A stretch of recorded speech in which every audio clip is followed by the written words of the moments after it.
All right, what's up, guys? VV back with another video. And in today's video, guys, we're going to be revisiting a leader I haven't messed with in a while now with Belo. This is one of those leaders that I think can actually do pretty well in OP09, and I'm going to show you the list that I recommend for it. It's a leader that I always go back to, especially now that I've been playing Red Yellow Sabo extensively, and especially now that I've been diving more into the Revo Army version of Red Yellow Sabo. This leader is always on my back burner. I feel like Belo and Arlong, those leaders are always somewhere in close proximity in my mind, where it's like, okay, I'm just grinding with Red Yellow Sabo. All right, let's get in a quick game on Belo. Or all right, let's get a quick game in on Arlong or something like that. It's just that's how I am. I can't explain it, guys. But yeah, with Belo, I do think she's going to be one of those leaders that can do very well in OP09 that not many people will probably be expecting. But we'll have to see. We'll have to see what happens. We're going to check that out in today's video. Now, we do have a little bit to go over today, guys. Let me go ahead and break it down for you so you know what we're getting into. First things first, we're going to head over to the VV Lab. We're going to be checking out a game of Purple Yellow Pudding versus Red Yellow Sabo. That should be very interesting. Then we're going to hop over and discuss the topic of the day, which is going to be talking about life gain, life in general, I guess, triggers, and then the color yellow. Okay, just as a whole, mainly focusing on triggers and life gain. That's the main thing. So, of course, that's going to have a lot to do with yellow. After that, we're going to head over to the sim. We got 8 games of Belo. Okay, we've got 8 games lined up today of Belo, and I tried to snag as many meaningful, competitive, matchups I could find. Okay, so we'll check that out. And then last but not least, of course, we'll finish with the deck list, and I'll give you guys my final thoughts, and we'll wrap it up in that way. All right, guys, so you know what you're getting into. Let me sit up in my chair, scooch up here. We got to get ready. We got to lock in. I'll have everything time-stamped in the general description. I'll have all relevant deck lists and links and all that good stuff down in the comments section below as well. All right, and as usual, if you ever have any comments, questions, or suggestions, please do not hesitate to say something in the comment section below. All right, now let's get into today's video. Remove this leader here. And actually, let me hit play real quick so it goes. There we go. Pause it right here. So first up, we have the VV Lab. If you're a new player, you might be wondering, what on earth is the VV Lab? Well, essentially, it is a community-submitted game where people in the community who watch my videos, they will submit their games for me to review in a video like this. Right? And I usually do this at the beginning of each video. And it's very easy to set up, and it really works as like a free coaching session, like a free miniature coaching session. And notice I always try to black out the names and all that so no one can see it. There's total anonymity. But if you're interested in me reviewing one of your games, and you don't have to be a new player, you could be a new player, intermediate, or advanced level player. If you're just curious to see what I think of your gameplay, it's very easy to set up. Just record your game. And it could be a live game as well, by the way. I know most times we look at the digital version, like online, but if it's a live game, if you record it, that's fine as well. But record your game, upload it to YouTube, and then hop over to the VV Theory Discord. The link is in the channel description, okay? Hop over to the VV Theory Discord, and I have a channel called Review My Game, okay? And once you're there, post the link. As soon as I see it, I give you the thumbs up emoji. And yeah, it's that simple, guys. You get thrown in line, and whenever it's your turn, it's your turn. Now, let's hop into today's game. We got a game of Purple Yellow Pudding versus Red Yellow Sabo. Okay, these are 2 leaders that I do really enjoy, of course, Sabo being my main. So let's see what we can get from this. So the volume is off, and the speed is on 2x. The quality is up as high as it will go, and here we go, guys. So it looks like the Sabo player has won the dice roll, and they have chosen to go second. Pause. Already. So already a mistake in my personal opinion. So understand this, guys. One thing about Red Yellow Sabo, number one, I'd rather go first as Red Yellow Sabo anyway, just generally speaking, but you don't have to. And that is the nice thing about Red Yellow Sabo, is you can go first or second and do pretty well. However, when you're going against a certain deck that wants to go first or wants to go second, you should take that away from them if you have the choice as Red Yellow Sabo. Now, we'll have to see. I obviously have no idea who this player is playing Sabo. I have no idea who they are, what list they're running, or anything like that. Whenever I watch these videos, guys, this is my first time seeing the game. So I have absolutely no idea, what's going on or what's about to happen. But winning the dice roll as Red Yellow Sabo was actually step 1 to winning this game. And I know that might sound funny or it might seem like, an exaggeration, but I'm not kidding. and you typically want to take first away from purple-yellow Pudding, so that way you can stop their turn 4 10 Dawn curve going first, right? Because they can do it right on 4 Dawn, which is insane, or right on turn 4, because typically it takes them, ramp decks can get to 10 Dawn on turn 5 going first pretty consistently and easily, but getting to 10 Dawn on turn 4 going first is insane. And if you can take that away from them, I think you should. Okay?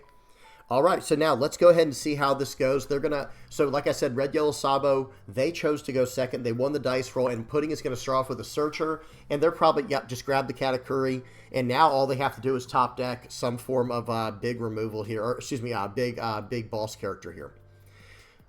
Okay, going to swing for 6, use the leader effect. Now, okay, now they did, in all fairness, they did get the Viola where we can't stop their ramp anyway. So they are going to, okay, interesting. So pause, what I thought was going to happen, I thought that they were going to use Viola to flip their 2 cards that were in their life face down. I just noticed the overlay's a little bit off, guys. Y'all bear with me. I thought I had the right one. This one's just a little bit off. My apologies. But anyway, I thought we were going to use Viola to flip both cards face down, because now Sabo does have the opportunity. We'll see if they're paying attention or if they know any better. They might not know this matchup very well, but now Sabo has the opportunity to deny us our turn 4 10 Dawn turn. But then there's also the fact that, guys, look at the card we have in hand. Is that a Sasaki in hand, a 3-cost Sasaki? I have no idea what this what the purple-yellow Pudding list looks like. Maybe they don't care about getting to 10 Dawn. So instead, they're going to go Viola, set up their top life cards, and wow, look at what we see in their life cards, guys. They have 3 life right now. It is a Nico Robin, a Monkey D. Luffy, the Rusher, and the 4-cost Kid and Killer. Very, very strong cards coming out of the life of the Red-Yellow Sabo player. Okay, and I would just set the Nico Robin to first, and I think that's what they did. So swing 5, and we take it. So that right there was the opportunity for Sabo to not swing at all, and then you would not be able to. Then the purple-yellow Pudding would not be able to ramp to 10 Dawn right away. But again, look at their hand. Maybe they don't care about getting to 10 Dawn. Let's just be honest. There's no 10 Dawn play coming up yet. But who knows? This might just be a bad pull as well. Okay, so they flip the card face down with Katakuri, flip it face up with the leader effect, and we're going to 10 Dawn next turn no matter what. Very nice with the Nico Robin, getting rid of the beige. That was very strong. Coming in for 6, give him a 2K counter. And still, we are not seeing any big 8, 9, or 10 cost characters. There's 9 cost Linlin to look out for, 8 and a 6. Okay, so this should be Okay, so that was a play mistake. So pause. There is no world in which I allow that I would spend that kind of, how do I say this? Okay, let's go back real quick. We're going to look at this, and not from the purple-yellow Pudding player, by the way. I'm talking about from the red-yellow Sabo player. Okay, so right here, they attach 1 Dawn. The purple-yellow Pudding does the correct play, attaches exactly 1 Dawn to Katakuri to swing for 8 into 6. That will take 2 cards from hand, or they have to let the card go, and it goes to life. That should have been what happened. It should have been swing 8 with the Katakuri. It gets rid of the Kikinojo. Red Yellow Sabo will gain a life then, and there's only 9 Dawn left for the turn. And then what will happen next is, the Pudding might swing 6 or 7 into life, and then play out probably a Sanji. Or start smashing in with the Pudding. I have no idea. But whatever the case is, the reason you do not defend here with the Kikinojo after they invested the 1 Dawn is they're not playing 10 cost Linlin. That's not happening. So let them have this card, gain the life, and then you can attack board next turn if you even need to. But look at what's coming from their life as well. There's just no way to save this Kikinojo, so I don't think you should in this situation, especially when you have it primed to make you gain a life. Okay, so they're going to swing 8 like we already saw, and they're going to 2K, 1K out. They're going to give a beige and another Nico Robin. So now, okay, yeah, 8 more. Give me all your cards, please. Wow, okay, guys, I'm still going with that's a play mistake. Yeah, swing 8 more and a 6. I mean, he did gain a life at the end, but he just lost 4 cards from his hand. And then, okay, 7 and a 5, give him the blocker. I do agree with that. And let's see what the Sabo does with his remaining 7 Dawn. 7 at face, going to take this. Okay, yeah, I think that's fine. And then a Rush Luffy, push that back to life. Yeah, this guy plays in a very different way than I do. Not to say that there's anything wrong, Pauls. Not to say that there's anything wrong with that, but I protect my Luffy at all cost. It is my game-winning condition. So in other words, I push that thing to life instead. However, I will say in this situation here, it is probably smarter to keep it on the board. Well, maybe, because in case they get a 10-cost Linlin, they can trash your top life card. So I will give some leniency there, not putting it into life. But still, guys, I don't know. I don't think I would. I don't think I'd swing with the Luffy until I have lethal in sight. That's what I would do at least. Okay, so here we go. Gonna swing. Gonna play there. Hey, there's our big characters. We've been looking for those, right? We've been looking for those. Very good. We get a 9-cost Linlin, and now we can swing for 5. This will probably take this. Oh, and they don't have. Hey. Imagine if they still had their beige, guys. Sorry, I had to pause it. Imagine if they still had a beige in hand. They could play that out with the Nico Robbins effect and have another attacker this turn, and they'd be able to smash in and then life it in order to stop an attack on the following turn. I'm telling you guys, the way that they aggressively counter out to save the Kikinojo was the beginning of the end. I don't know who wins this game, but I would not be surprised if they did too much damage to themselves trying to defend a character on the board. That's a future topic of the day we're going to have to deal with, guys, is when to save your character and when not to, or when to try to emphasis on try to protect your character versus when to not. Okay. Okay, was that from the trigger? Hang on one second, guys. So they swung for 5. They take it aggressively. They have nothing to play out. Swing for 7. It looks like they get a Kikinojo trigger. Very nice. Wow, very, very nice. However, we know what's coming here with the 9 cost. Yeah. So they're going to gain a life. This was the smart way to do it because technically, let's talk about that, Pauls. What could they have done? They could have actually used the Hakai Ocean Sovereignty to pop both characters. However, if that's the case, what if he has another rusher in hand? Then it's going to be probably swing 8, swing 9 or something. But I don't know. I think we can get out. We probably could have gotten out of that. So I don't know. This might have been the better play. They're probably both the equivalent as far as like chances of the opponent having the rush card. However, in this situation, we have access to 2 more triggers, and we develop a body. And who cares that we give them life in the process? That was going to happen either way as well. With a Hakai Ocean Sovereignty popping both characters, the Kikinojo would give them a life. Okay, really interesting game. This is turning out to be a very interesting game. Okay, yeah, you just have to... Oh, okay, interesting. So they're going to go for the board here. I probably would have tried to go for life. I probably would have tried to go for life, guys. All right, so let's see what happens. So Hakai Ocean Sovereignty, we're going to pop both of those. The ace will get saved because of the effect. Okay, yep, that's fine. And this is why I think we should have gone for face last turn. So this is another mistake Red Yellow Sabo made. They're on a clock, okay? They're on a clock. And going for 10 into the body on the board made no sense to me. I would have just gone 10 straight to face and played out the ace if that was going to be my play, and then put them on 1 life, where next turn I have lethal pretty much guaranteed through what I have on the board and what's in my life, right? Like, they can't just, like, burn me down. I don't, it really does depend, but hopefully you guys see what I'm saying here. It just makes more sense that way, in my opinion. Okay, they'll probably aggressively counting out 1K, 1K. Very interesting. They play out the Sanji for 2. That is a very good interaction. Wow. So let's talk about that, guys. So that interaction is really, really nice on 10 Dawn turns for the deck. So watch this, guys.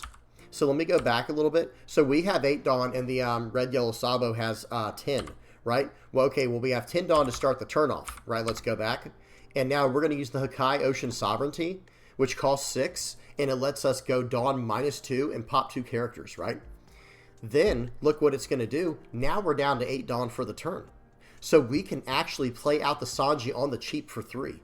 That is a very nice interaction with Hakai Ocean Sovereignty. Very nice. I had not actually seen that before. Okay, so now back to where we were. So they play out the Sanji like we were just saying. Sabo's going to play out I don't understand. I'm sorry, guys. I just simply don't understand this idea of going 9,000 into a 9,000 body. When this turn, we could go like 799 into face and putting a card into life. Right? Or am I missing something? I'm so confused why we would be doing this. Okay, so there's the blocker. So now push that to life. Give this plus one. Yeah, I would go as much as you can into it now. Force him to use the counter in hand or nothing. Swing 6. Okay, there's all. We found all the Tinlins, guys. Oh, and the Kaido Linlin. Very nice. And by the way, I think Purple Yellow Pudding has been playing this game very, very well. I think the Sabo player has been completely throwing, to be honest. Not trying to be mean or rude or disrespectful or anything like that. It just seems like we're kind of throwing the game here. So swing for 6. Why did we swing for 6 with the ace? Okay, oh, okay. So we're gonna go in for 7. Counter out. Yeah, I don't quite understand. I don't understand why we didn't go for 7s all around, because we still have 2 Dawn left if we give both the character and the leader 7. Yeah. So they're trying to be too fancy. They're, like 6K attacks are not 7K attacks, guys. I know that sounds like common sense, but when you're attacking into a leader, swinging for 1K over their leader is very easy to get out of. I don't want to say it's easy, but it's much easier to get out of. Whereas swinging, you know, and why didn't we go all in here? Why didn't we swing in with the Kid Killer and put them at 0 life? Oh, man.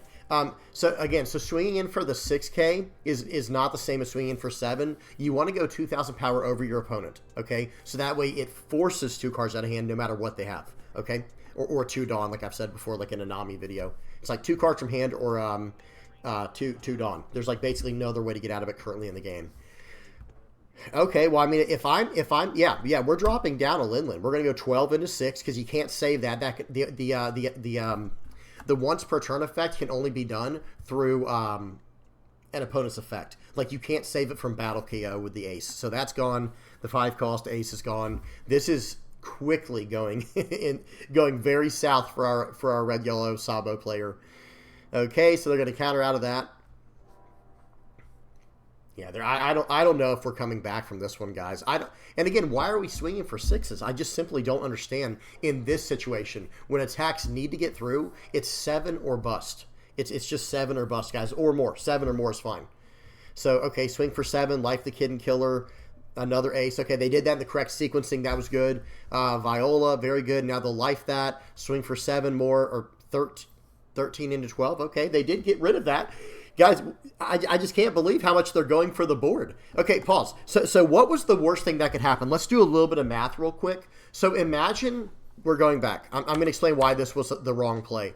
So they only have 3 attacks on the board, right? They only have 3, like, okay, the 12K and the 12K. But then to go pudding, like all of the puddings on the board, that was, I didn't even think about that. It would cost 3 for each pudding. So that's 6 just to swing for 5s. And then you only have 4 Dawn left.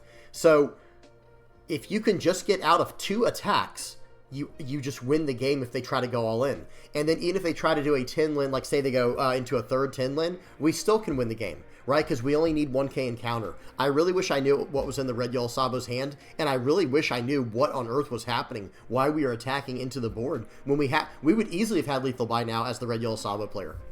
Maybe I'm overly critical because this is like my main deck. I don't expect everyone in the world to be able to play red, yellow, Sabo to the same level as me, of course. I'm just trying to say that, like, man, some of these ideas that attacking into the board, that's not like a red, yellow, Sabo thing in general, especially into these huge bodies. But who knows? It all depends on what's in their hand.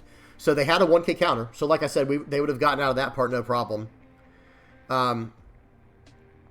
Okay, and coming in for 7 into 7. Okay, it looks like maybe they didn't have another counter. So play out this. They're going to arrange the cards. I don't think it really matters, to be honest. I mean, I guess it does matter if they're if the one last card in their hand is a 1-cost ace. Or a 2-cost ace that cheats in the play. Okay, so they pushed the, what was it, the Kid and Killer to life? Or to the top of life. And they had a Rush Luffy. Okay, they drew a Rush, hang on.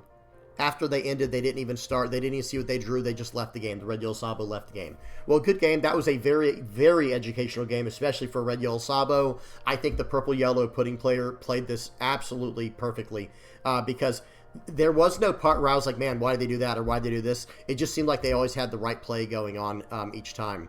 Now, and the reason they didn't swing for 5 with the Charlotte Pudding is because they didn't want to give them the Kid and Killer, and then on the following turn, they can just wrap it up. So it was very well played, especially given the hand they were dealt. Because let's rewind real quick, guys. This was their hand at one point in the game.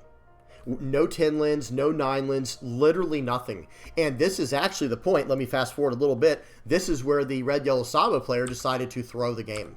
So let's just go back here. It was at this point right here. This is all the way back at the 2-minute mark on a 10-minute video.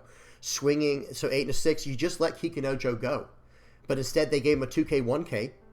And then 8 more, they give him another 2K, 1K. That was a cracker and that was 2 beiges, a cracker and a Linlin. And guess what? They still lost the character at the end, so they went down 4 cards to go up 1 life. I just don't think it was worth it. But then notice here how they get aggressive. I did like that play, but it was on, I think it was on the following turn. Hang on. We do have to go back a little bit. Okay, they attack in here, 2K, 2K out. It was this turn right here. It was right here where I think they messed up again, where red yellow Sabo had the chance to really go for the game here. They go 10 into 7. They go 10 into 7, guys. No. No, I'm just kidding. But seriously, it's like, wait, just go everything into face here. And let me see what they followed up with. They followed up with the ace, the 5-cost ace. So they could have just gone 10 straight to face. They're down to 1 life, and now you're daring them. Like, yeah, I dare you to drop a 10 lin now, because remember, they'd be down to 1 life. So, okay, you go up to 2 life, but now I have 3 attacks coming through next turn no matter what. Bare minimum, and we saw how many kid killers this guy had. In fact, I think 1 card from his life is an ace. In fact, 1 card from their life that we still know of is the Kid and Killer and the Kikinojo. So it was one of those situations where I think there were some big mistakes here, but still a very good game, a very educational game. Good stuff, great submission. Okay, that's it for the VV Lab. Now give me 1 second to get set up, guys. We got to get set up on the topic of the day. Talking about yellow, guys. It's time to talk a little bit about yellow. Give me just a moment, guys. I got to change everything around here. There we go. Okay. Get rid of this and that. Okay. So we got to talk about yellow, guys. We got to talk about yellow in general. I really want to know what you guys think about it. And I don't want any comments that are like, oh, it's broken. Oh, gosh, right when I thought I had, that's good enough.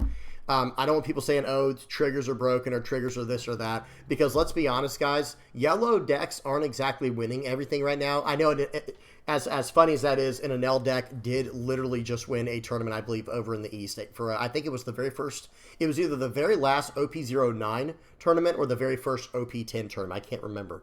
And I'm not saying that yellow's bad, but I don't want to hear people saying that like, oh, yellow's broken or this, that, and the other. Let's just try to, have more healthy dialogue, right? Let's try to have a little bit more healthy dialogue than that. So first thing I'm going to say is, life gain in general. So let me restart here. So topic of the day is life gain, triggers, and yellow.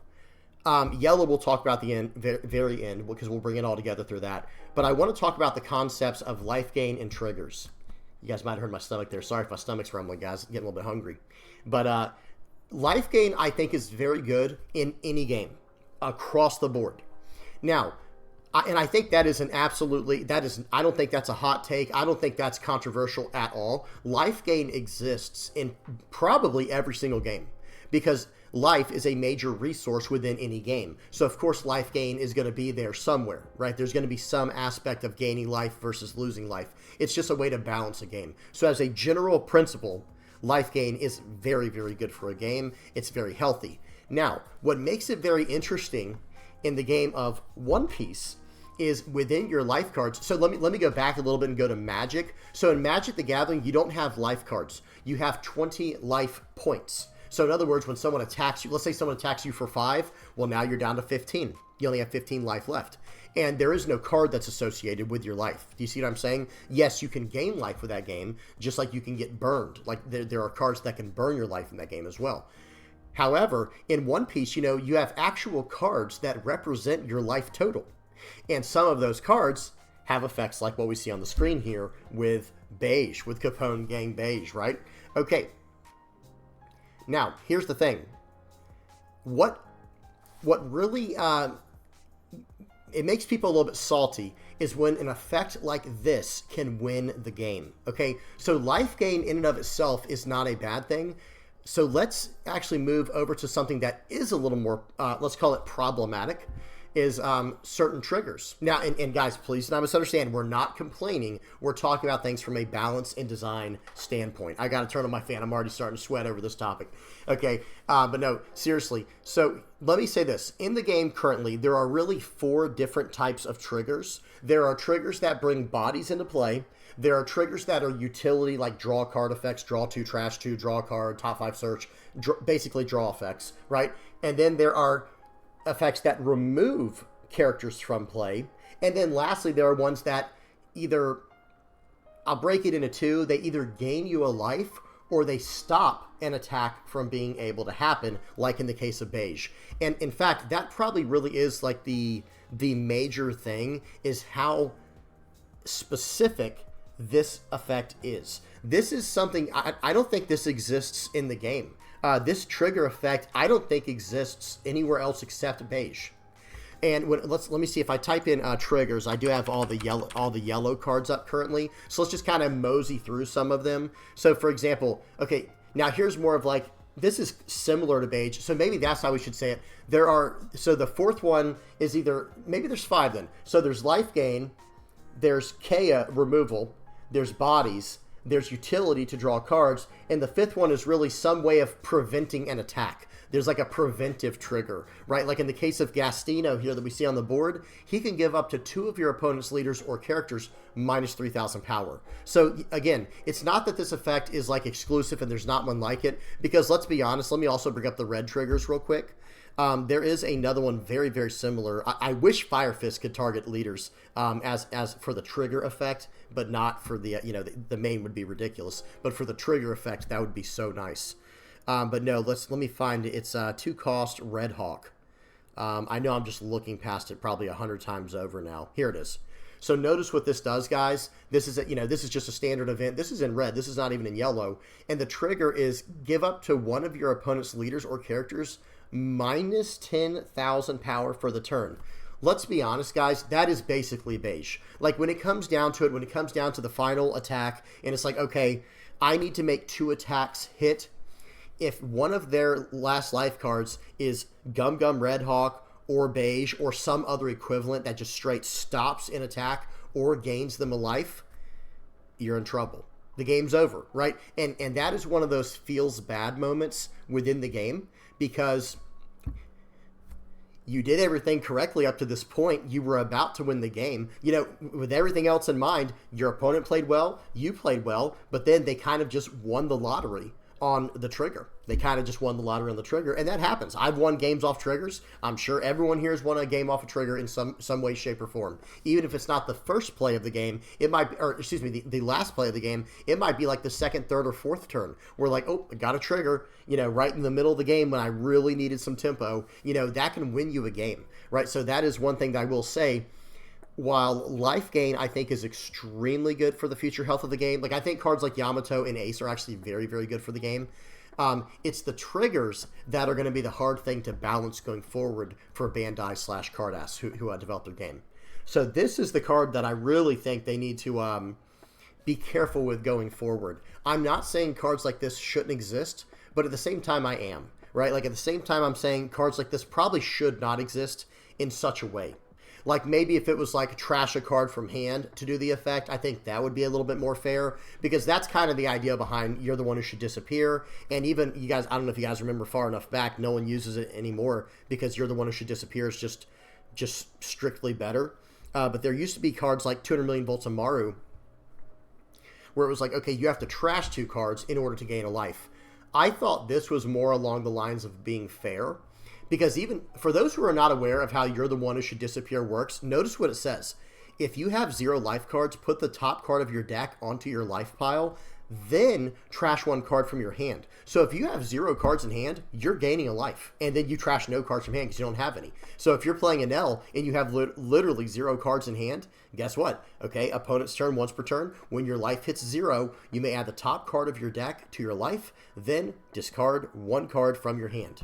Okay, so in other words, this can go off first if you have 0 cards, and then, okay, it goes in there for free, and then this can go off, and they gain a life, 0 cards, it was for free. And I do think that was, I don't think that was great game design. Let me just say that right now. I do think they should have done it where it said something along the lines of, like in the case of NL the leader, I think it should have said opponent's turn once per turn. When your life hits 0, you may trash 1 card from your hand, add the top card of your life to your hand, right? I think they did it backwards. I probably messed up the wording, but you guys hopefully understand what I'm saying. What I'm trying to say is I think you should absolutely have to trash a card first in order to gain the life card, in order to gain the card from your from the top of your deck to your life. And the reason I say this, and again, this is all under the idea, I want to say the pretense or whatever of like, well, yellow's not exactly running away with the format, right? We just had black running away with it for an entire set, red, purple, law before that, and then blue Doffy's on the rise. Jory Bonnie's doing fine. I'm not saying it's doing insane, but Jory Bonnie's doing good. Nami's doing good. There's a lot of decks that are doing very well that are specifically not yellow. And I think that has a lot to do with the fact that they're trying to balance two things that might not be balanceable. Let's just be honest. I mean, at least not perfectly. Like, for example, if they start printing a bunch of effects like beige and a bunch of effects like you're the one who should disappear, number one, it's really limiting to their design space, right? It's like, because these cards are very easy to break in certain kind of leaders like NL. However, there's also these effects here that like remove characters. Monkey D. Luffy can remove a character. Nami can remove a character. These are stopping attacks. Rygo can potentially remove a character as well. But beige and you're the one who should disappear are basically totally negating an attack. And it's like, here's what I wish they would do more. I actually wish they would print more life gain within yellow, but then tone back on the triggers. Still have plenty of triggers. Okay, still have triggers, but things more like this. The draw 2, trash 1 triggers, the draw 3, trash 2 on a utility body like this. See, those I feel like are really good. But this idea here, I think this was they probably should have locked this card. This is just my personal opinion. I think they should have locked this card to like Egghead. Like if your leader is Egghead, have it be trigger draw 1 card is fine because then it's just replacing itself. But then if your leader is Egghead and you have 1 or less life, play this card is how I think it should have probably been worded. I think it's just a little too strong as is, and it's gonna force a power creep that I don't think should be anywhere near the game yet. But at the same time, these effects here like Shirahoshi and Bonnie, these are great. I think these are great. But the ones that are a little scary to me, and I want to know what you guys think as well. I'm kind of just ranting and raving right now, guys. There's no exact, perfect general direction. So let me try to bring it back here. Which triggers do you guys think are okay? The utility ones we already talked about, I think these are great for the game. The draw 2, trash 1, or draw 3, trash 2, draw 2, trash 1, or even like, there's even ones like this. Activate this card's main effect when it's like guys, I'm just stuttering like crazy. An event searcher. These are great, right? I think these are awesome, and especially the draw 1 card. There we go. Something like this. Just straight up trigger draw 1 card. I think those are great. However, these are a little scary. These right here, KO a 5 or less. KO a 5 or less and potentially draw a card if you can trash a trigger.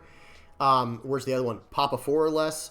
Like, these are a little scary to me. And the same thing in conjunction with the Capone Gang Beige. I don't know why I call them Gang Beige. Is that like the real name on there? I can't remember. Anyway, Capone, Beige, and you're the one who should disappear. Those are a little scary to me as well. Same idea with Blocker. Let me take off the red real quick. This, I think, should have been like the absolute peak of what a yellow trigger body should have been. Is like, okay, not removal, but like, okay, we get this body on the board that is a blocker. I think this, and by the way, notice the trigger, you did have to trash a card in order to play this card. Like this right here, I think was a fairly well-balanced card, and I think it's one of the best triggers out there even still, even though it's not used as much, and that's kind of a good example, right? People are starting to lean away from Sanji, because why would I run that when now we have cards like, Kikanojo. Let me go for, there it is, Kikanojo. This card's coming into play for free, and it's a 4 cost 6k, and I gain a life if I get KO'd. This is the kind of card where it's like, okay, when you start putting the bodies into play for free, or getting the effect of the card from the life for free, that's where it gets a little bit, gets a little scary for me, is the word I want to keep using. I'm trying to very carefully say the word. I don't want to say anything too controversial, but this is where when you're able to start generating value from life other than the life gain itself, that's where I think things can get a little bit out of hand. And especially in terms of cards that just straight prevent attacks, you know, because in the case of Vanilla, you're just gaining life all the time. And with a lot of cards in yellow, you're gaining life all the time. You know, this card, this card, this card. And I think these are all very healthy for the game, because I think you should. I think yellow's big thing should not be triggers. I think it should have been gaining life. That's really what I'm trying to say. I think triggers should have been something that all decks kind of share, and each one has their own stipulation. Like maybe red should have been triggers that say if you have a character with 7,000 power or more, you know, play it. Or I'm just giving you an example, guys. Just bear with me. Or, you know, if it's a blue deck, if you have 5 or less cards in hand, trigger, play the card. Green is if you have 2 or more rested characters in play, you can play this card from your life. Because I think triggers are very good for the game. I do think triggers are good for the game when they're done correctly and when the love gets spread across all the different colors. But right now, I think yellow is just kind of hogging most of the triggers. I mean, let me see if I type in trigger. So this is how many triggers yellow has. Now let's try each one like color by color. I could be wrong on that. Red has quite a few. Okay, let's look at body triggers. Of course, the events are going to have triggers, so let's just like take account of how many bodies. So red has 1, 2, 3, 4, 5, 6, 7. Red only has 7. Green has 1, 2, 3, 4, 5, 6, 7, 8, 9. Okay, blue has 1, 2, 3, 4, 5. Purple has quite a bit, actually. 1, 2, 3, 4, 5, 6, 7, 8, 9, 10, 11, 12, 13. Black, whoops, I had purple still. Black only has 3, and then yellow has 12, 24, 35. They have 35. And I get it. Like, life is a big part of their mechanic. But again, I think where Bandai may have messed up with the design, and you guys tell me what y'all think. I think they kind of messed up with the idea that yellow will be like this deck that has tons and tons of triggers. Now, certain types probably should have been. For example, Big Mom Pirates probably should have been a trigger-focused effect, you know, or a trigger-focused type. And I think the same thing with Revo Army. I do have to bring up the Revo Army real quick. Let me type in REV. So, like, for example, when you look at red and yellow Revo Army, there was, like, a theme they were going for. Like, look at Morley. Look at Lindbergh. Look at Kuma. And then, of course, all the new yellow support that just came out in OP09 for us. I think that's what they should have done. And I really want to know what you guys think in the comment section below about that. I don't think they should have made yellow the exclusive trigger-heavy deck, or however you want to say that, or color. What I think they should have done was made yellow the life gain color. And yes, I know it has life gain. I know it does. But now other colors are starting to get life gain as well, right? Like we see purple has life gain. What else? Do other colors have life gain? I'm trying to think off the top of my head. I can't think off the top of my head.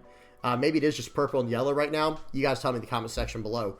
But long story short, I think that yellow should be the main color to have life gain, but every other color should probably get it eventually as well and make it much more exclusive, like very hard to pull off, not just dropping a character that gains life. That should mainly be yellow's thing. But yeah, who knows? All right, I think I'm done rambling about this one. I really want to know what you guys think. So long story short, let me go ahead and summarize like this.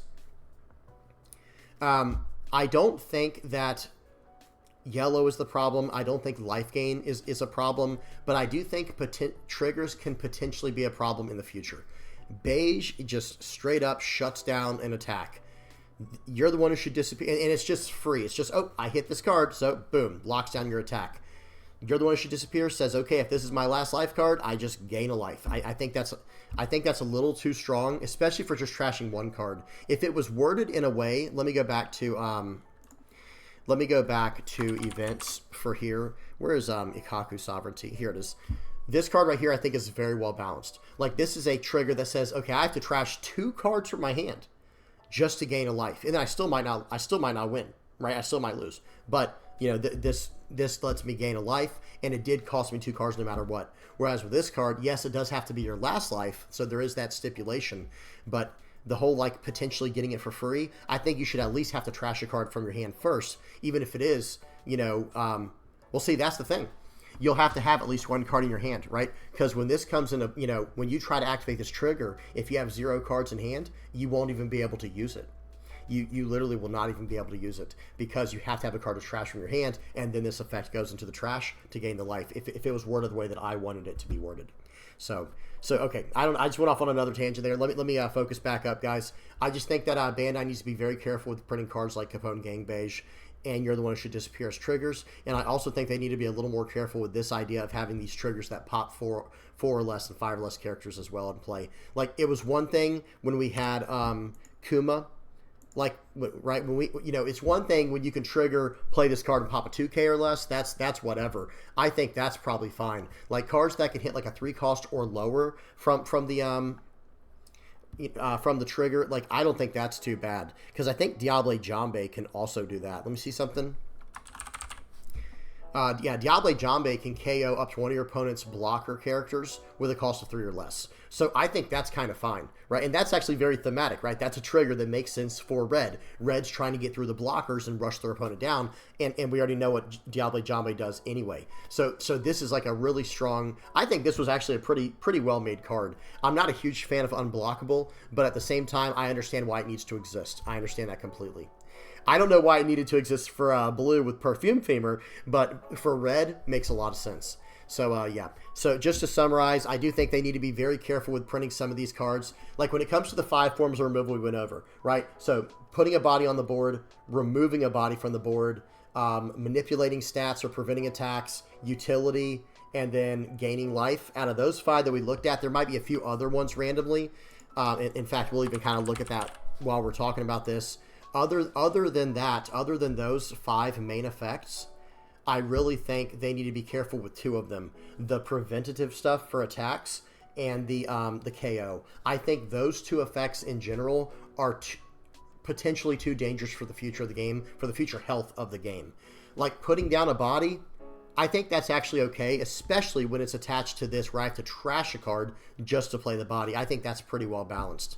The stipulation stuff is probably pretty well balanced as well. For example, like the none of it's coming up because it's not. I don't think it's put into the engine correctly yet. But let me just bring up Revo. Like, these cards right here that have, you can't play this unless a specific thing happens. You have to have 5 or less life between you and your opponent. This is fine, I think, because there's a major stipulation involved. In other words, if you get this as a trigger early on.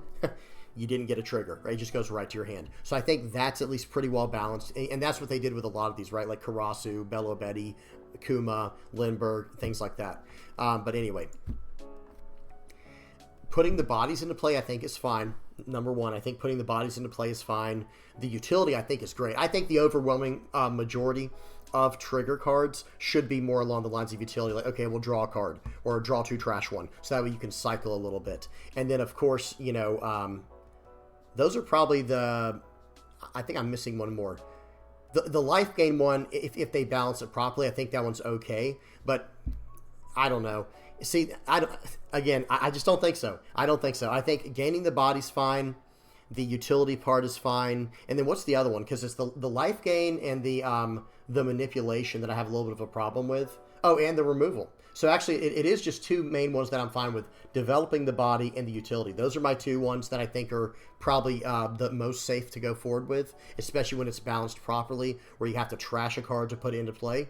But the others, I really hope they're very careful with how they put, future trigger cards into the game, because this is scary, guys. Nami, like that card is scary. Onami, Capone, like these are potentially very scary cards. Okay, I think that's about it. Going forward, like I said, I wish what they would do is open up triggers to everyone, so everyone has more access to triggers, and then make the trigger stipulation based more on the color, and then give yellow, like I said, make yellow be the life gain color. I actually really like that. That's my favorite part about yellow. My favorite part about yellow is not the triggers. Triggers just come with a package. Of course I have to build triggers or I have no chance, right? Because yellow, see, and that's the thing. There you go. I feel like yellow is extremely underpowered because of what we're saying. Yellow has to be underpowered in a way because look at these potential triggers they have. Pop a 4 or less, pop a 5 or less, draw 2, trash 1, KO a 5 or less on a body that's a 1K counter and trigger. Yeah, of course they have to be underpowered in some way because, or else it would just be broken because they're like they're the only color with access to triggers and lots of triggers, lots of like very high level triggers, and they have so much removal in their triggers. They're not just putting bodies on the board. Where's like Morley? They're not just slamming bodies on the board like with Lindbergh, Morley. Well, that's even red. Excuse me. Let me go back to triggers. and go to yellow, they're not just slamming like bodies on the board, like Satori and all this other stuff. They also have all these other ways to, you know, to, now I can't find it. Where's Onami at? Or, I mean, Nami, the 5-cost Nami. I don't know. I feel like some of these aren't like updated properly and they don't show up when I type in trigger. So guys, there's actually even more yellow triggers that are not on this list. Am I crazy and just don't see it? You guys bear with me. No, yeah, Nami is not even on the, and I know y'all can't really see because my head's in the way, but guys, you have to take my word for it. Nami's not even on this list. So, okay, so here's Nami. And they just have so many of these kind of things coming in, these extremely high impact effects. So that by default is going to make it where yellow has to be a little bit toned down because of these potential triggers that can now go in pretty much any yellow deck. And that's my concern for yellow going forward is, okay, how do they balance the life gain plus the high impact triggers? My solution would be get rid of the high impact, not ban, but be done with them. Whatever's in the game is in the game. Here we are. Be done with all the high impact triggers and start giving everyone triggers, but give yellow more access to life gain, like steady, strong life gain or life burn. Because one more card I do want to mention that is extremely, that I think was a very good addition to the game, and this, I like this idea of not only, so yellow is life manipulation, right? Okay, well then give us more cards like Nico Robin here that can burn life. Because that is something they were doing for a while, right? Because we, you know, of course we know Linlin does it, and now soon we're going to be getting access to a card like not Katakuri, Eustace Kid, and then the event we've had for a long time, Tropical Torment. This is a cool thing within yellow, but getting all these insane triggers, I don't think yellow should be so exclusive on the triggers. You guys tell me what y'all think in the comment section below, because one thing I will say is there's triggers in every color, and every color has roughly the same amount of event triggers. But it's really the body triggers, the character triggers, that separates yellow from the rest of the pack. Whereas, you know, I don't know if that should be the case, right? I mean, maybe it should, because I know, like with red, they have the most rush cards. I guess yellow has the most trigger cards. And I think they still should have the most trigger cards. Let me say that, but I think the other colors should be able to catch up in some way, especially with special stipulations. But I think they just need to be very careful when they're putting yellow triggers in the future, because Capone beige here, and you're the one who should disappear, I think start to teeter on the edge of being a slightly overpowered. Not complaining, and guys, I play yellow as my main color. We're not complaining. It's not whining. I'm just saying this. It seems a little too powerful at times. So okay, all right, I'm done. That's enough of that. That's probably like a 25-30 minute rant. You guys tell me what y'all think in the comment section below. But we got to keep going. We got a lot of games to go over on Belo Betty. So let me get set up real quick, guys. Y'all give me just a moment here. Go full screen. Move this. Move that. Move my head over to here. And here we go. Okay, the whoops, I almost turned off the wrong volume. The volume to the video. Speed 2x, volume's off, and we're good to go, guys. Here we go. So first game up here, we got a game of red, yellow, Belo Betty versus purple Luffy. I've got a decent start with a double searcher, but purple Luffy is a very tough matchup. This is another one. Pause. I don't know what deck this applies to, but especially anything that I play lately, any kind of aggressive decks like red, yellow, Belo Betty, red, yellow, Sabo, whatever. Going first against Monkey D. Luffy, against Pluffy, purple Luffy, is already making you one step closer to winning the game, because now you get to put on the gas. You get to put on the pressure and, put on the, turn on the heat. Okay? Okay, so here we go. We did a top 5 search. I think I got the 5-cost Ivankov. We'll take it every time. And here we go. What is he going to do? He's going to play out the Trafalgar Law to do a top search. Unfortunately, I didn't reveal what it was on the right, and I don't remember what it was. So now we're going to do a Belo Betty. So I do make a slight adjustment. We'll talk about that as we go through. So I swing for 7 here. He's going to take it. He's down to 4. Now I'm basically daring him, hey, do you want to ramp and go down another life? Be my guest. Hey, if you want to. So I did make some adjustments real quick, guys. I'm going to say this. We have 8 games we're going to go over on the sim here, and I am not running the Sanji any longer. And I'll talk about what I changed it out for as we get to it. I believe I changed it out for a 5-cost Nami, the Nami we were just talking about with the trigger to pop a 5 or less and draw a card if you have 3 or less cards in hand. And that's the activate main as well. Okay, so they're going to swing for 5. We're going to 1K counter out with the Sanji. We got that done. Now right here, we're going to play out, I think we're going to play out the Imperial Ivankov, it looks like. I kind of like that idea quite a bit here because we can cheat out the Karasu. So we'll trash the Akuma. We're going to cheat out the Karasu, -1 there. We're going to go 5, 5, 6 into a 4K. Wow, takes it. Interesting. You got to give me a 2K here, right? I mean, you just have to give me a 2K. There's no reason. Yeah, there's one. Swinging for 6 more. You need to give me a 2K, 1K. Yeah, 2K, another Kamazo, and a Trafalgar Law. Yeah, that Trafalgar Law is not going to come in very handy. Well, I guess as a blocker it would, but you don't want to do that typically. So pay 7, play out a Zoro, and they're going to do a top 5 search. Let's see what they got. Unfortunately, I'm not showing any of the cards right now. I must be like really locked in. Yeah, he needs to go for my board here. Swing 5 into 2, swing 2 into 2. He can have those. Yeah, why would he swing the Law? That's the right call. And now he can swing 6 at face. Okay, get a Karasu trigger. We'll take it. Maybe that's what he was trying to do, was not attack in to give me any triggers. But hey, we're down to 5 life or less between the two of us, guys, so those triggers are online. Okay, play out the Ivankov here. I probably should have got the Inazuma, because what am I going to cheat out from my hand? I have no idea. But we're going to trash those cards, and we are coming in hot, guys. We're coming in hot. 8 into 4. This one's probably going through, and then it's going to be probably, it looks like I'm messing up the math here. And I think I should go. I'm trying to see if I can lose here on the crackback. Okay, because he has 4 attacks. He could absolutely win on the crackback, guys. I think I may not swing in with Karasu. Okay, 7 into 4. He's going to take it. And now we're going to go 8 into 4. This is going to cost a 2K, 2K, and a 1K. And that is his hand. Okay, so he only had, he only could get to 7. He had no 2K counters.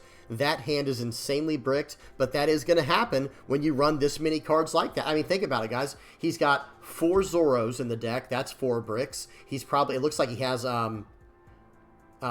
he has 2 of the, what's his name, the Luffy Taros. He's got the 9-cost Linlin, the 9-cost Luffy. The 1-cost event is a dead card if you don't have 1 Dawn active. So here's the thing I'll say. If I did not win on that turn, he probably may have been able to win on the crackback, but maybe not, right? Because I do have a blocker, but he could have gone Sanji, rest your blocker, all in, and gone for it. So maybe he could have.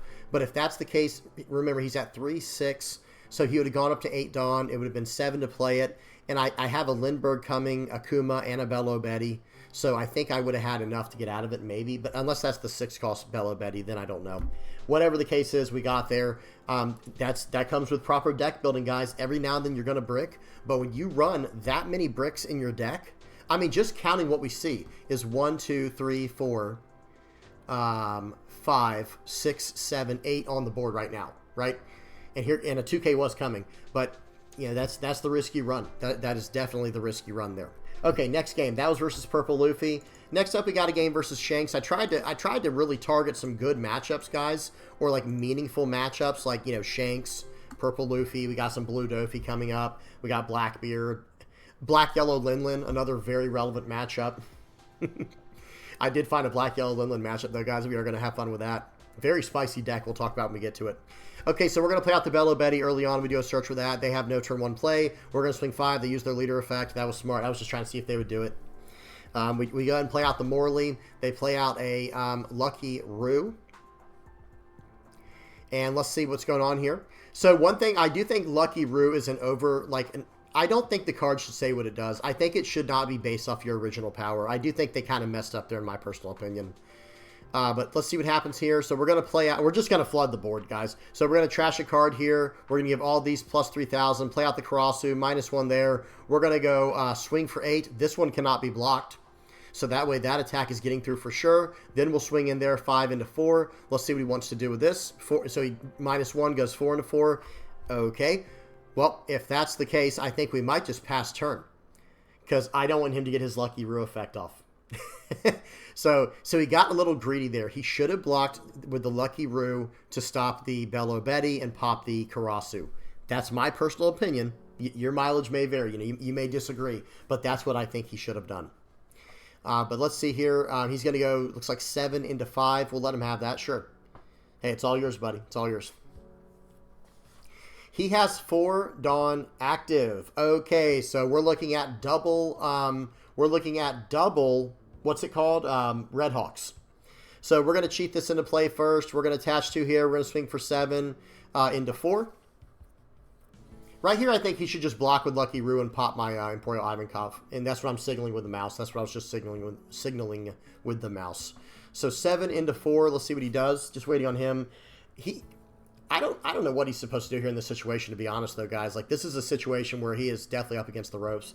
Again, he takes it. I just don't quite understand that. Well, okay, well, I'm going to go 8 into 4. I'm just going to keep going. Like, I'm not going to stop here. Okay, now he finally uses that. What does he want to KO? He should choose to KO my Karasu. Okay, does the Imperial Ivankov. That was the second best option because I can flood the board so easily. So swing 6 into 4. Let's see what he's going to do here. 2K counter. He did the leader effect in 2K counter. 6 into 4, 2K, 1K. 8 into 4. This one's probably going through. Down to 1. Okay, he was just bluffing double Rad Beam. Or double, not Rad Beam. Double Red Hawk. I don't know why I can never remember the name of that. So he pops my Karasu. Does something there, messes up a little bit or something. I'm not exactly sure what he tried to do there. But he could have done that in a little more efficient way. I think he could have done minus 3,000 Akuma. But here we go. We're trashing these. It's all gas, no brakes, guys. We're all in. We're not stopping here. I'm going to swing in for 7 into 5. I should have done 8. That was a play mistake. But he's going to give me one of his 2K counters. We take those. Well, 7 into 5. Let's see what you got here. Because I do have a follow-up play, right? I do actually have a follow-up here. So we're going to go 7 more. He'll probably take, okay, counters out aggressively. You got it. Your turn. So again, okay, uses Beckman there, and he's going to clean up my board. He is going to be able to clean up my board here, I think. 7 into 5. Seems good. 9 into 5. Yep, very nice. But here we go. I think we're going to go the old-fashioned 15 face. And we're going to say, hey, I hope you have a blocker next turn. Your turn. He's going to have a blocker this turn. And on top of that, if he attacks into me and I get even one trigger, his life just got that much harder. Very, very intense game right now, as you can imagine. This is actually, I'm taking everything aggressively here. All right, we're taking that, we're taking that. There we go. Okay, now we're talking. There's the card we needed. We're getting the Lindbergh out. Now the blocker doesn't even matter. If they play out a Lucky Roo, I will actually force them to use that. You know, it's like, there's pretty much no way around it. Okay. Just waiting on our opponent. They're probably trying to process, like, okay, what do we do now? What do we do now? Well, I've got 3 2Ks in hand, by the way. So I'm going to take this. I'm not, well, I can't get out of it anyway. And, oh, it's a Satori. What do you know? Okay, well, we're going to go ahead and use a Satori. We're going to play that as well. Because there's, if I play this card out, there's basically no way, right? There's no way he can win. Because I was trying to predict, like, okay, maybe he has a, what's it called? Pause. Maybe he has a Kitten Killer. That was my thought. It's like maybe he's going to try to get, you know, sneaky and come in with a 7K attack at the end. But no. All right, so we're going to 13 in here. We're actually going to put +1 on each one so he can't Red Hawk something off the board. We're going 13 into 5. This will take every card out of his hand. So he'll go from 5. If he has all 2Ks, he'll go from 5 to 7, 9, 11, 13, 14. He can't get out of it. Look at that. Just like I said, guys, he's got a... I knew he had a Red Hawk. I knew he was sitting on a Red Hawk somewhere. That's going to get him to 9. But he can't get rid of my characters now because I put a Dawn on each one. He can't -1 one of them and then get out of it. Give me the 1K. Okay, well, now we're going to trash a card here, and we're coming in for 9 and coming in for 9. So that might have looked close. That may have looked close, but it was not. It was not close, actually, right? Because I just needed to make sure I got out of his Red Hawk range, right? Then I can start smashing in. So good game to that guy. That was a very competent Shanks player. But hey, Belo Betty can sneak one. But let me say this, guys. I did make some tech decisions based on that game. Okay, and we'll talk about those later. Okay, Blackbeard, speed 2x. I'm going to mute myself and take a sip of my drink real quick. 1 second, guys.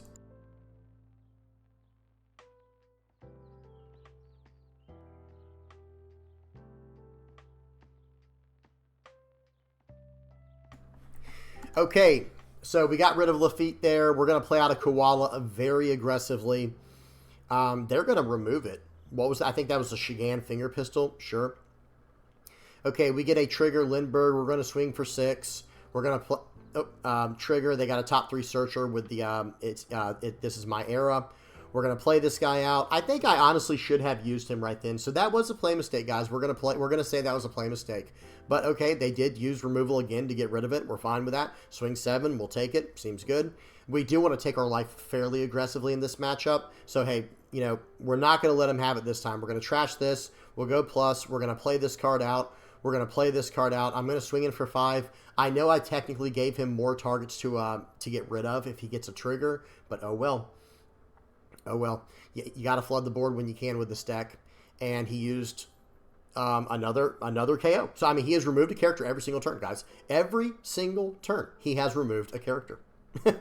Outrageous. So here we go. We're going to swing for 7 into 4. And now, okay, he took that.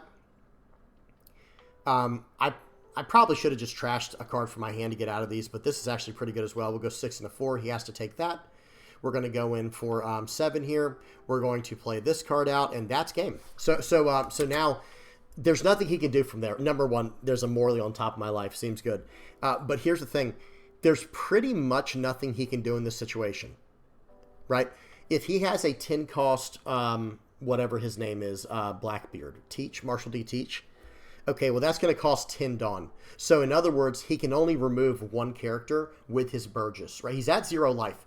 So, he can only remove 1 character by swinging for 9 with his Burgess. Okay, you can have that character. When he swings for 5 with his leader, I'll 2K counter out. Then he plays out the Teach and locks down 2 attack, or locks down 1 attack, right? So, let's just say he gets rid of my Karasu with the Burgess. And then let's say he locks down my Lindbergh.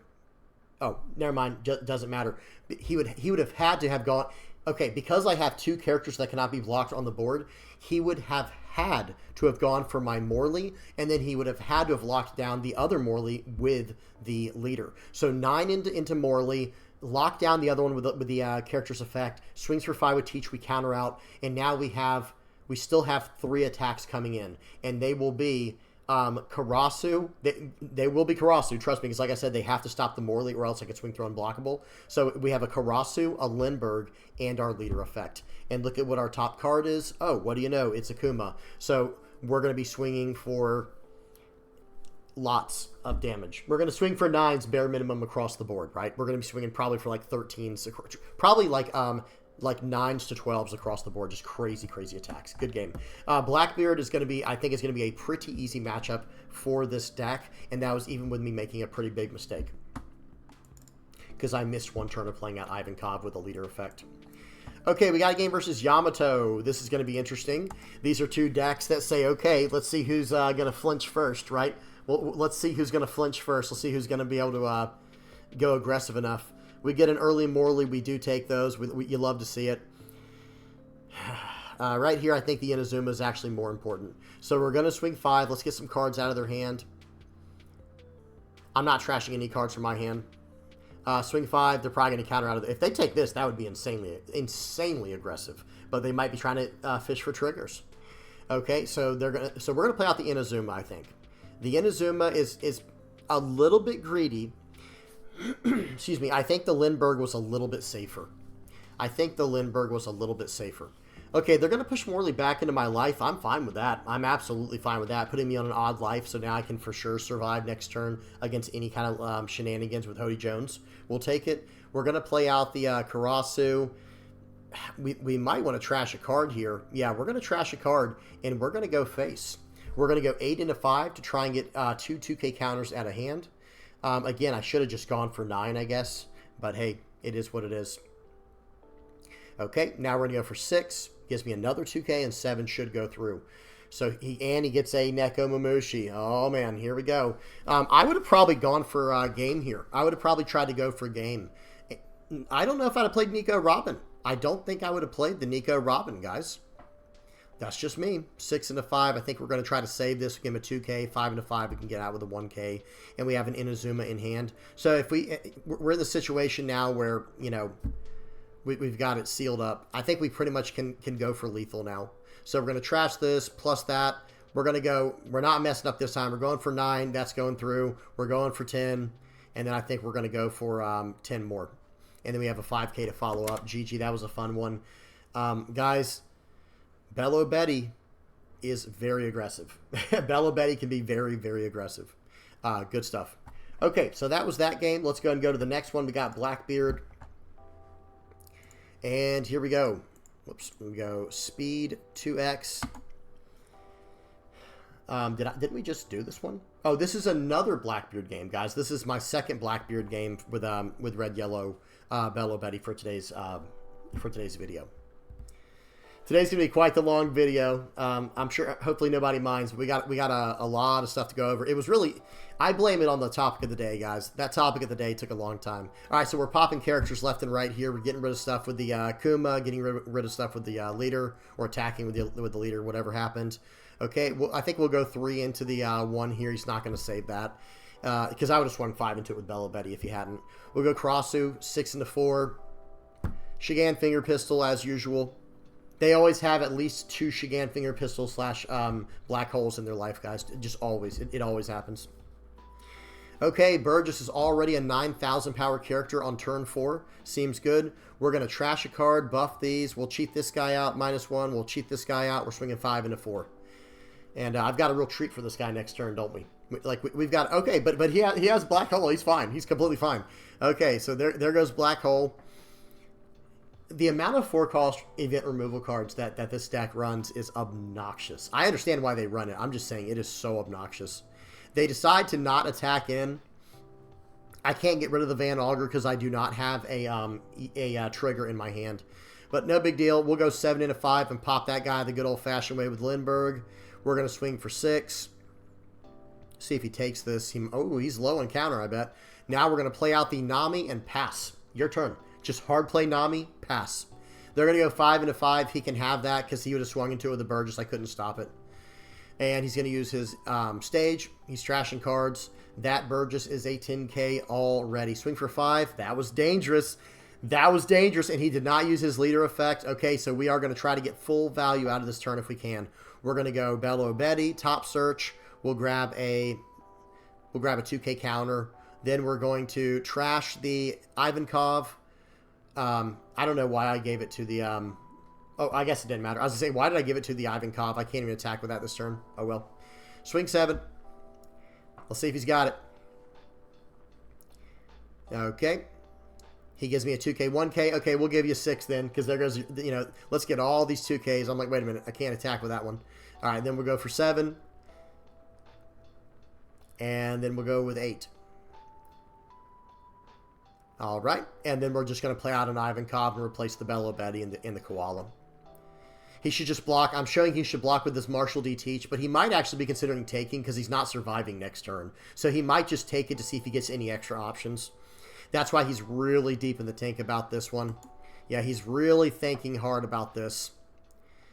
I would just take it, to be honest. Yeah, I think you just take it. I mean, if even, you know, I mean, yeah, he could have blocked it for free, but okay, he did some kind of effect there. I don't know what it was. We're going to play out the Ivankov. We'll get a Karasu. We'll put this out here, -1, your turn. So now the question is, okay, so what are you supposed to do here? Okay, yeah, you can have that. You can have that. And now plays out another one. Lock down the Karasu. And now we just swing for as much as we can, right? We trash the Morley. We'll go, you know, swing 9s minimum. So the idea here is if he counters out. If he counters out, then we actually, you know, go, you know, super big with the damage. Well, so since he didn't counter out, now there's pretty much no way he can win, right? Yeah. So let me see something. So he should have countered out, but again, I don't think it matters too much because what I was actually going to do after that was go everything. So if he counters out of that first attack for 9, okay? If he counters out of the first attack for 9, which he could, because he had 5, 6, 7, 8, 9, 10. He had exactly enough to get out. Well, here's the thing. I then will go 16 with my leader, or well, whatever it is, 14 or whatever it is, straight into face, and he has to give me one of his Blackbeard characters. And then I don't lose on the next turn, and then I just go, you know, then I just basically keep beating him down at that point. He has to keep giving me all these cards. And I would have kept, I wouldn't have swung with Ivankov. Like, understand that. I would not have swung with Ivankov at all. I actually would have just sat back on that and passed the turn. And at that point, after swinging in for 15, I probably would have also cheat out the Koala, so I get one extra attack that he's just not going to have a harder time to get through. So, really good game there. That's a fun one. I do think we're very well favored into Blackbeard as Belo Betty.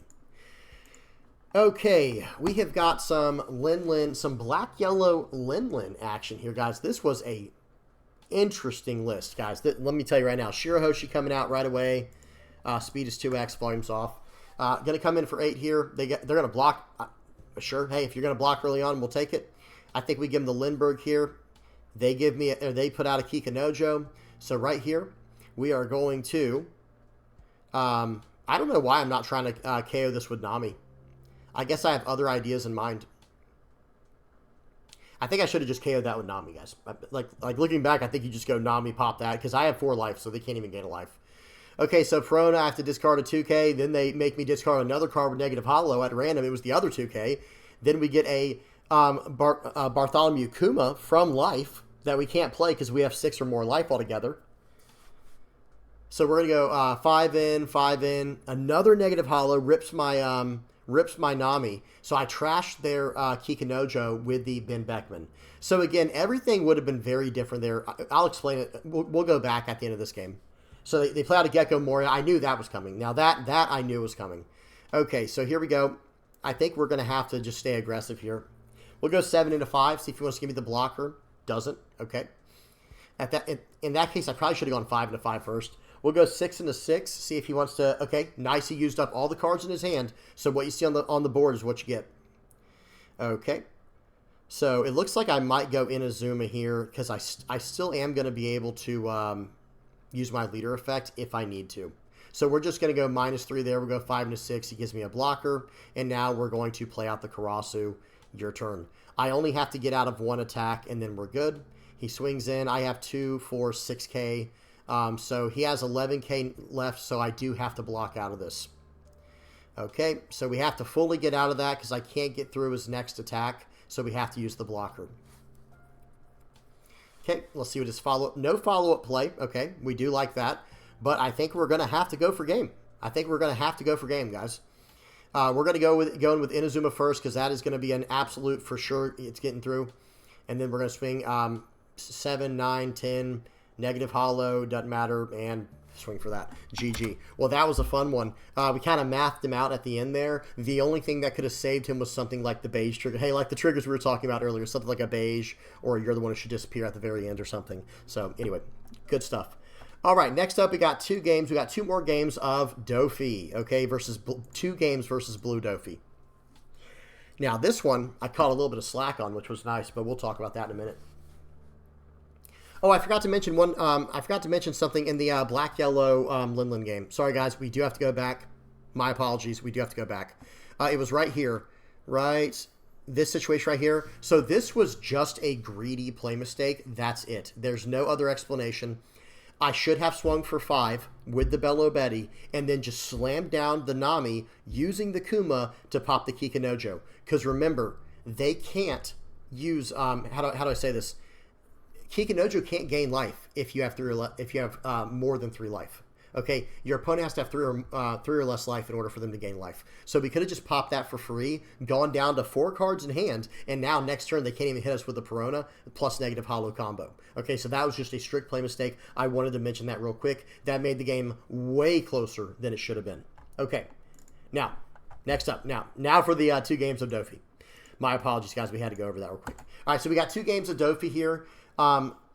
Going first, this pull is awful. This game right here is the worst pull you could ask for, to be completely honest. No Belo Betty. I guess it's not the worst pull, excuse me. It's not the worst pull you could ask for, but it is pretty awful. It is pretty horrible. They go double Sengoku, and we get a Kuma when we got that. That was less than ideal. They're going to play out a Jinbei into Weevil, drawing a card, and we're just going to slam down Ivankov, swing 5, and probably just pass the turn. They give us a 2K, yep.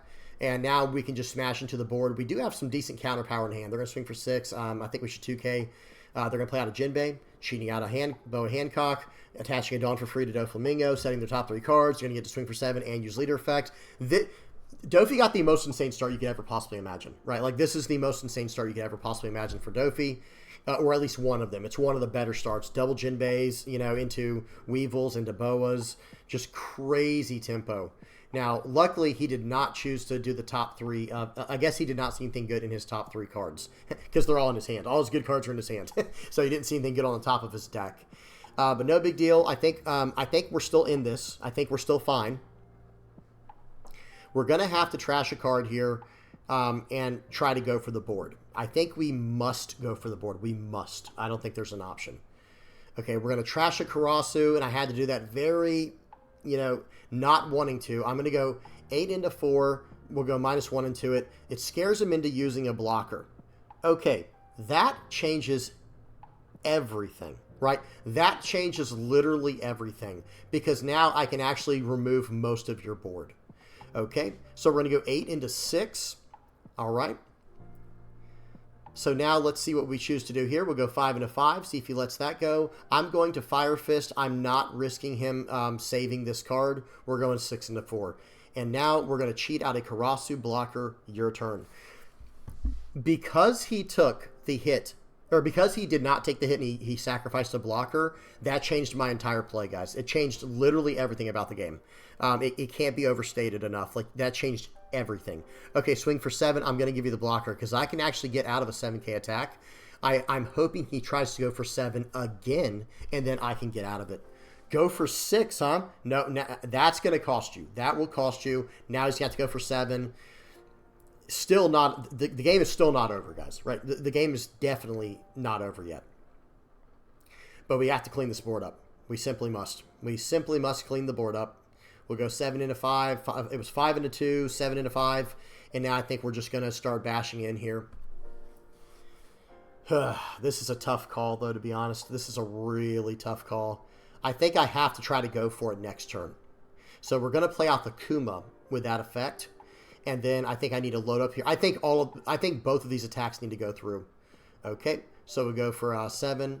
I think I should have just gone for 9. I think I should have just gone everything in, but that's okay. We'll swing for 6, see if we can get another 2K out of his hand.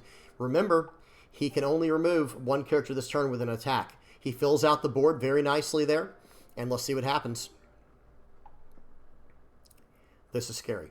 This is very, very scary. Okay, whatever he attacks is gone. We can't save it. All right, let's see what happens here. I'm trying to notice my mouse. I'm like trying to pick, like, I wonder which one he's going to do. The best target is probably just the biggest target right now, to be honest. Morley, there is some credibility for attacking Morley because he can't be blocked, but you just go for the biggest target. And he had that on top of his deck. It seems pretty good. Seems pretty good. All right, we get a Belo Betty. We're going to do a search here. There was definitely an argument to just use all my Dawn this turn to try to win the game. But we're going to grab a 2K counter. But I think we are going to force him into using... We're going to try to force him into using that Boa Hancock. All right, here we go. Here we go. It's going to be all in at this point. So it needs to be 9s across the board. I think 9s across the board is the way to go here. Okay, 2K, 2K, 1K. Seems good. Well, now I can do a quick 7, right? And then if he does want to block with a Boa and 2K it, I could have gotten out of that as well. That would have been fine. Okay, now we go in for 10. He's going to take it. And now going in for 11. He has to block this. There is no way to get out of that with 3 cards in hand. So now all of his attacks must connect. So right here in this situation, I think you go 7, 9, 9. However, me and this individual did have a conversation in the chat. Good game to this person, by the way. They had an idea. Their logic was this. It was not bad logic, but I would have gone 799 personally. Their logic was this. The chances of me having double 2K counter as my last 2 cards was not as high. How do I say this? What could have happened? Say that attack goes through. Say the attack for 8 goes through. And I draw a card for my life. Well, now I would have to have 2K, 2K, 2K to get out of it, right? And he was saying that it was less likely for me to have 3 2Ks in hand to get out of the attack than it was for me to have 2 2Ks to get out of that the initial attack for 8. I do hear that argument, but my logic is this. 9 is a magic number in this game, just like 7 is. Because here's the thing. I think it is a higher likelihood for me to get a 2K, 2K, 1K, or some kind of 2K, 2K, something to do with 2K, 1K, 2K from 3 cards than it is for me to get, I don't know. Actually, maybe that was his logic, because getting 3 cards, giving me access to 3 cards was going to give me a better chance to get out of it. However, he knew what my 1 search was with Belo Betty. He knew I had a 2K counter in hand. That part he knew for a fact. So what it came down to was he wanted to take the chance. Like, okay, did he pull 2 2K counters in a row, or is he going to be able to pull 3 2K counters in a row? And I guess this way made it where if I got 2 2K counters in a row, I win. But if I don't, I take the last card, and then I would have had to have gotten 3 2K counters in a row to get out of that one. But see, that's where in my mind, I don't think so, right? Because all of these attacks must connect, okay? A blocker's not saving him this turn, right? If he smashes into Inazuma, plays out a Jinbei to bounce back a guy, or played out a blocker or something, there was no way. There was no way to get out of it. But here's the thing. I would have gone 7-9-9, because I think that giving me the opportunity, because here's why I say that. Swinging for 7 into a 1 life hand, I had no chance of getting out of that. Swinging for 9 into a 2 card hand, I have no chance of getting out of that. But that's the thing, right? Swinging 8 into a 2 card hand, I have the chance to get out of that. However, swinging 10, if I didn't get out of that, then he has a better chance of winning, I guess, if I don't get out of that one. I don't know. It's interesting logic. You guys tell me what y'all think in the comment section below. So we do have a conversation about this, and then he goes, okay, he swings for 5, and he says, what card did you get? Because like I said, we had a good conversation. It wasn't like toxic or anything like that. He was just saying that he liked the math better on a 7, 8, 10. He thought that was going to give him a higher likelihood of winning, because the chances of me drawing a 2K counter from my life after drawing one from Belo Betty, he thought was going to be a slimmer chance, if that makes sense. Now, I will say this. I had a 2K counter. I had double 2K counter in hand anyway, right? So imagine if I had a 2K counter in hand that he knew I had. He knew that from my Belo Betty search. Now imagine if he swings for 7, I get a 1K counter, and I can't get out of it, and then he swings for 10, and I get a 2K counter. I still can't get out of that. So that's where I think you have to go 7-9-9. I think logically it just checks out a little bit stronger. But I don't know. You guys tell me what you think. At the end of the day, we pulled it off. We won with a reverse math. We did a reverse math win here, guys. I want to see what was in his hand. He does. He says good game, and then passes back. The only other option that we could have tried here. He has a Perona in hand. So if I was in this situation as the blue Doffy, I would have played out my Perona. I would have searched for a. Because remember, I only have 1 card in hand, right? Before he started attacking, I only had 1 card in hand. It was the Belo Betty, right? I just want to check real quick. Okay, yeah. So this was my hand right here. Was the koala. So in this situation right here, he knows I have a koala in hand. That was what my last card was before he attacked into life at all. So what I think I would have done was gone Perona if I were him, and then I would have set my top life card, or top card of my deck for a blocker, and then if there's no blocker, well, then I might try to go for lethal, right? But I would have gone for a blocker, because then you also have a chance to cheat that into play, wall up. Well, actually, no, the blocker will come in rested. So I get why he went all in there. I do get why he went all in, because the only other option would have been... No, there is no other option. Never mind. There is no other option, because no matter what he gets rid of on the board, if he doesn't have a blocker, he just loses. Really good game to that guy. All right, so now we got one more game of Doffy, okay? That first game there was intense. Okay, this game, this is another good game, though, versus Doffy. They start off with a Perona. They get to go first this time. We have to go second, which is not ideal for us. We want to go first. That really slows us down. And look at this turn 1 play. Oh, nothing. Feels bad. So here we go. They're going to swing for 7 into 5, cheating out a boa, gaining the Dawn to the leader, swinging for 8. We do get a trigger, so we get some, there is some help coming our way. Right, we'll take that. We will take that. And here we go. Just waiting for them to pass the turn back. It's our turn. Now we have to go for this character on the board. I don't think we can just let them have this character. I don't think we can. That's just my personal opinion, but we'll see. Okay, so I go 7 into 6 here. See if he wants to give me the counter. and then we're actually going to do things in a very weird way. We're going to minus that. We're going to trash a card from hand and make it where we can get rid of both of these characters at once. That might have seemed like a waste, but look what it does set up. It sets up my next turn for a Nami, so I can just pop something for sure, right? And draw a card from it potentially, right? If I don't take too much damage this turn. Okay, they're going to swing for 7 into 5. Okay, we're going to counter out. Again, we're going to go pretty aggressive here. And nice, we did top deck a trigger. That was actually very relevant. So we're going to swing for, it looks like we're going to swing for 6 here. I want to see if they're going to use the boa. Okay, well, if that's the case, we'll play out Nami, popping the boa, swinging for 5. They take it, and here we go. Now, they should be able to get rid of the Lindbergh this turn, but I think we bought ourselves enough time to be just fine. And look at what we have in our hand. 2 5-cost characters is very relevant. You know why? Because they're not 4-cost characters. That sounds weird, right? But no, honestly, everyone knows how strong Trafalgar Law is in Blue Doffy, right? Well, he's not very good against 5-cost and higher characters. Now, okay, right here, pause. Who would you guys pick in this situation? Which character would you pick in this situation? We have a 3-cost Inazuma, a 1-cost Belo Betty Searcher, and a 2K counter Kuma. Which one would you search up? Okay. We go with the Belo Betty. Okay, we're going with Belo Betty. I'm going for the value play here. I do a top search. I grab an Ivankov. It completely paid off. We're going to go 6 into 5. We're going to go 7 into 5. Actually, we're going to play out the Koala and go 8 into, well, basically, it's like going 8 into 5. It was 5 into 2. Okay, and we put a body on the board. So I'm going hyper, ultra, super aggressive.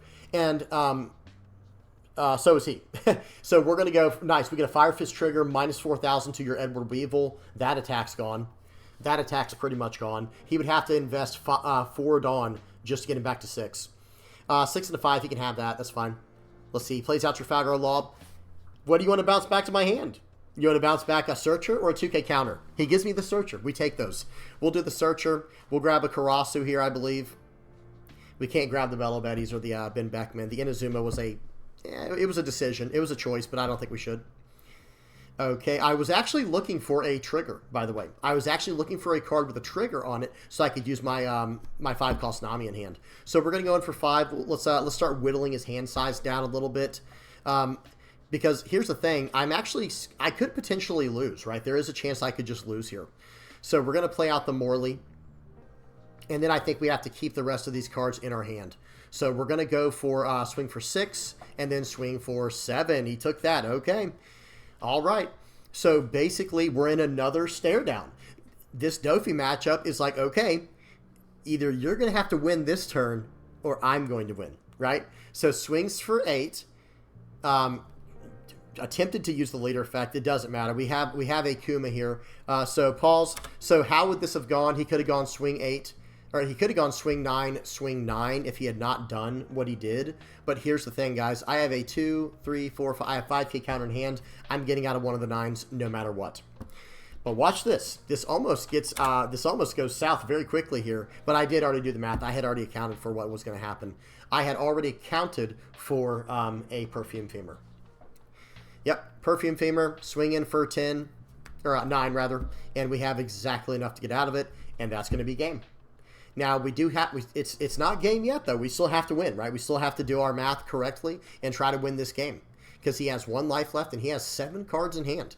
Okay, so what we're going to do is we're going to swing some 7s first. I'm trying to show that, like, you know, I want to get the big attacks out of the way first that are going to get 2 cards out of hand that aren't affected by the, you know, that will not have been affected by using the leader effect because I was going to buff up the 1-cost Belo Betty and the 2 3-cost characters. So I got 2 free 7s in to see what would happen because I wanted to see if he got a Gravity Blade Raging Tiger from life or something along those lines. That's why we did a quick 2 Dawn investment to go 7 poke, 7 poke. 4 cards are out of your hand now. You have 2 left. One's dead and the other's a 1K counter. So we end up whittling him down in that way.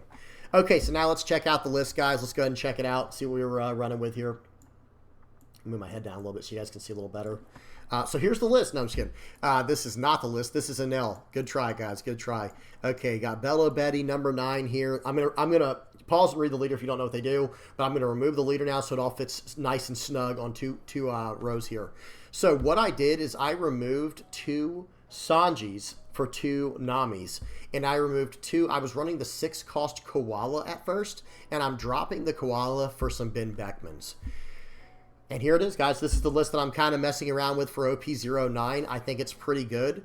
Ben Beckman has a very specific usage in the deck. It is for Lucky Roo. It is for me. So that way I can go, like, let's just say they go 4 Dawn. Let's say we go first. Let's just pretend we have a good, they might want to go second anyway. So let's just say we go first. All right, turn 3 Dawn for us, we play out Morley. 4 Dawn for them, they play out Lucky Roo. Okay, that's annoying. So we'll swing 5 with Morley first on that next turn, right? And then swing in for 5 with our leader. And then they might block, they might not. Who knows what they do? Hopefully they don't. Then we play down the 5-cost Ivankov. Where is it? Ivankov to cheat out a character. And then they're going to play out something the next turn. They'll be on their 6 Dawn turn. And whatever they play, but then we're going to follow up with, oh, Ben Beckman, trash your Lucky Roo now, get the thing out of the way, and then we are going to, plus the board and swing for like 8, 9, 8, or whatever it's going to be. So that's kind of the idea here, because Shanks is a deck you can expect to see quite a bit of, guys. You can expect to see quite a bit of Shanks in OP09. Now, with Blackbeard, that's another matchup you can expect to see all the time in OP09. I don't think we have a problem with Blackbeard. I think this deck is just going to run them over. I think it's just going to truck them. Excuse me. But one thing I will say is if you don't think your matchup is going to struggle too much against Shanks, and you don't really care about the Lucky Roo, you'll just play around it somehow. I found that almost impossible, by the way, guys. Like, Lucky Roo is just such a good card that I put Ben Beckman in the deck literally for that card to make sure I could deal with that matchup a little more consistently. Here's the card, guys. It has on KO if your leader has Red or Pirates type. Of course, Shanks does. KO up to one of your opponent's characters with an original power of 6,000. So you can't buff your characters over. You should be able to. I don't know why they worded it like that. I do not think that's how it should have been. But maybe they were trying to play around the idea of him being able to pop something too big when you start chaining 10-cost Shanks together or comboing it with cards like Rayleigh and the leader effect. I don't know. Oh, well, I think that still would have been fine. I just don't think this card should be worded the way it is. That's just me personally. I think this card should have only been able to hit a 6,000. Actually, if it was going to go off original power, it probably should have been a 5,000 power or less, but I think it should have been a 5,000 power character, just period. And then whatever kind of adjustments they can make, that's good. That's, that's part of the game and building a deck with a lot of synergy. But I think this card should have only been able to pop a 5,000 power character or less, not based on original power. But because it does go off original power, this card's a serious issue. And that's why I'm running the Ben Beckman. I'm only running 2. I'd like to fit 3 of these into the deck, but, you got to be careful with your ratios. And one thing I always am conscious of is how many cards I can whiff with my Emporio Ivankov.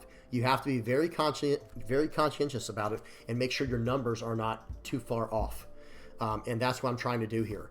The only cards in this entire deck that I cannot hit with Ivankov are, of course, if you have the one Ivankov you're playing, that means you have 3 other Ivankovs, 2 Beckmans, 2 Namis, and 2 Fire Fists that you cannot hit. So it's 10 cards all together in the deck that you cannot hit. So that's a 4 out of 5 chance of hitting, right? And that's pretty good. And if we bring up the hypergeometric calculator, just to kind of mess with that idea. Okay, sorry about that, guys. Had to bust out the hypergeometric calculator over on gumgum.gg. Big shout out to them for making such an awesome resource. So here we go. So if we have 50 cards in deck, and we're only going to see 3 cards, and the number of hits is 40, okay? And then we have to see at least 1. So think about it. There are 40 cards we can hit, right, in a 50-card deck, and we're going to see the top 3, and we just have to see 1. The chances of us whiffing are less than 1%. They're 0.6% of us whiffing, and that's with having 40 targets we want to hit in the deck versus what we don't have, or versus targets we don't want to see.